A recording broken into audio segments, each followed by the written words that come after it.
أكلة صيني على طريقتي، كور لحمة بالخضار وصوص خطير. أهلا بيكم. النهاردة هنعمل مع بعض رز بشعرية وكور لحمة بالخضار مستوحى من المطبخ الصيني. عايزة أقول لكم إن الوصفة دي كانت أول مرة أجرب أعملها ومش عارفة هتظبط معايا ولا لأ، بس أنا حقيقي انبهرت من نفسي وعجبتني جدا ومتأكدة لو جربتوها هتعجبكم.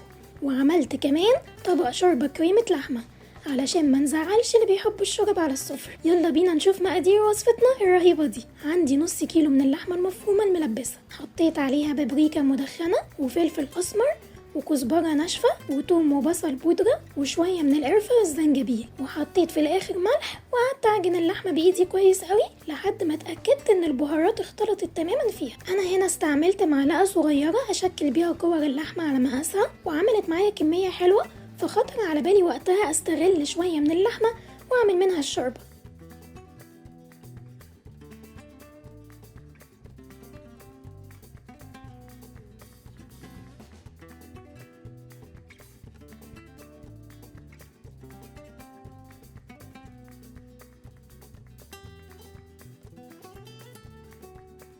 وعملت كور نونو صغيرة، ولو تقدروا تصغروها اكتر واكتر هتبقى احلى كتير، بس انا كنت مستعجلة وفي ناس كانت جعانة وبتطالب بحقها. عملت شوية حلوين من الكور الصغيرة ولسه متبقي ما شاء الله معايا لحمة. ربنا كان مبارك يا جماعة في النص كيلو ده بجد، فزودت على كور اللحمة الكبيرة كورتين 3 كمان. انا كنت قاعدة محتارة بين الطبقين، شوية زود هنا وشوية هنا ولايصة بينهم خالص. خلصت تكوير واخدت الكور الكبيرة حطيتها في الفريزر تمسك نفسها لغاية ما اجهز الخضار وباقي المكونات، والكور الصغيرة دخلتها التلاجة تتشمع. معايا بقى هنا للخضار 5 بصلات بيض حجمهم صغير زي ما انتوا شايفين، يعني من صغير لوسط مش كبير، ومعايا فلفلتين حمر نسيتهم بره التلاجة وكانوا بيستغيثوا استخدمهم فخدتهم ومرضتش ازعلهم بجد. ومعايا فلفلتين خضر يعني زي ما انتوا شايفين حجمهم يعني، ومعايا كمان جزرتين صغيرين وقرن فلفل احمر شطة مجفف. هقطع الخضار كله مكعبات كده متوسطة، لا صغيرة خالص ولا كبيرة بطريقة مبالغ فيها، وهحطهم في الطبق واشيلهم على جنب.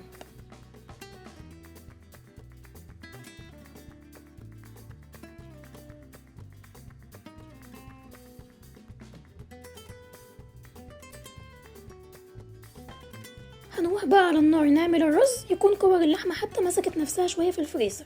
حطيت الحلة وقلت استغلها قبل ما احمر الشعرية واحمر لسان العصفور الاول للشرب، وحطيت يدوب سمنة بسيط كده حمرت لسان العصفور فيها، ولما خد لون شلته في طبق على جنب، وحطيت الشعرية وحطيت لها معلقة من السمنة.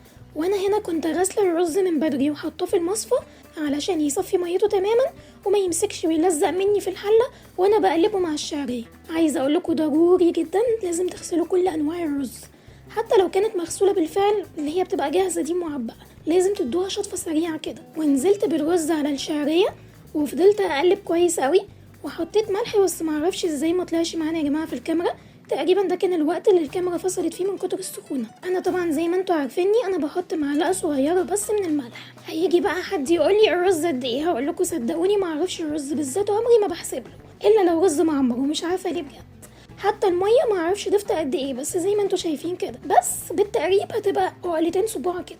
وبمجرد ما بحط الميه السخنه واقلبه ويغلي كده بوطي النار على طول واغطي عليه واسيبه ربع ساعه بالظبط على نار هاديه خالص خالص، وبرجع الاقيه مفلفل ومستوي في ربع ساعه يا جماعه، بس بسم الله ما شاء الله. بطلع بقى كور اللحمه بتاعتي من التلاجة والفريزر وابدا احط لهم نشا علشان يمسكهم كويس ويستحملوا معايا التحمير وما يتفككوش. يلا بينا نرجع تاني على المطبخ ونجيب حله صغيره علشان نعمل الشوربه. وانا هنا بصراحه كان عندي كريمه طهي، بس قلت هخلي الشوربه بسيطه واقتصاديه وهنعمل بديل الكريمه بطريقه سهله خالص. نحط زبده ونسيحها وننزل عليها بمعلقه دقيق او نشا، وانا هنا استخدمت دقيق بس ممكن تستخدموا نشا عادي، وبس كده هو ده البديل.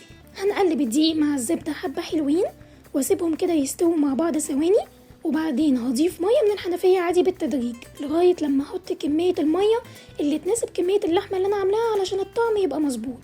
وبعدين هجيب لبن، وكان عندي كوب واحد بس اللي فاضل حطيته كله علشان يغير لي لون الميه للون الابيض اللي هو لون الكريمه، وسبتها على عين بوتاجاز تانية تغلي. وجبت الوok ونزلت فيها بحبه زبده حلوين واستنيت يدوبوا شويه، وبعدين نزلت بالكور الصغيره احمرها كويس. وعادي لو نزل منكم اثار منها في الوك يا جماعه متقلقوش، مش هتفكك معاكم باذن الله.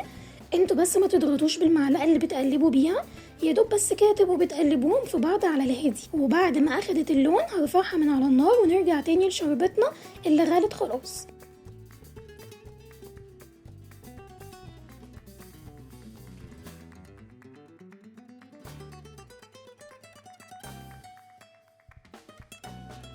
وهننزل بلسان العصفور واسيبه يغلي فيها غلوتين كده، وبعدين هحط كور اللحمه وافضل اقلب، وبعدين هبهرها بزعتر بودره شويه كده على ايدي، ونحط الملح والفلفل حسب الرغبه.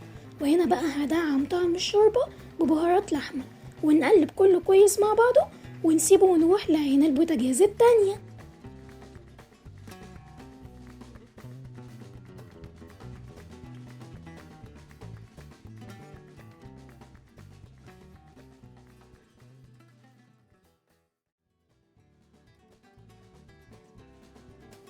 ونجيب بقى الوك تاني اللي فرهدناها بجد معانا، وكل شويه روحي وتعالي، ونحط بقى شويه زبده تاني يسيحوا مع الحبه اللي كانوا فاضلين من تحمير الكور الاولانيين، ونحط شويه من زيت الزيتون، وننزل بكور اللحمه تتغلف كده وتتحمر. وافضلي بقى قلبي باستمرار كل كام ثانيه علشان ما تلزقش مننا وتبوظ وتتهري. وبعدين نجيب بقى الخضار بتاعنا لما تاخد لون تحمير وننزل بيه عليها ونقلب.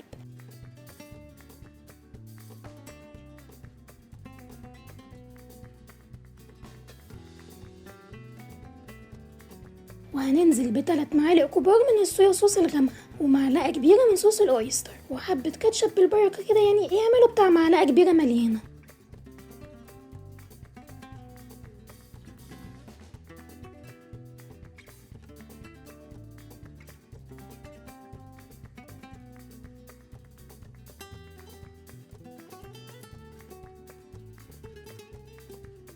وهحط فلفل أسمر وتوم بودرة وزنجبيل وكزبرة ناشفة، وحطيت معلقة صغيرة من الملح لأني هزود مية سخنة على الكلام ده كله، فعلشان الملح يظبط معايا.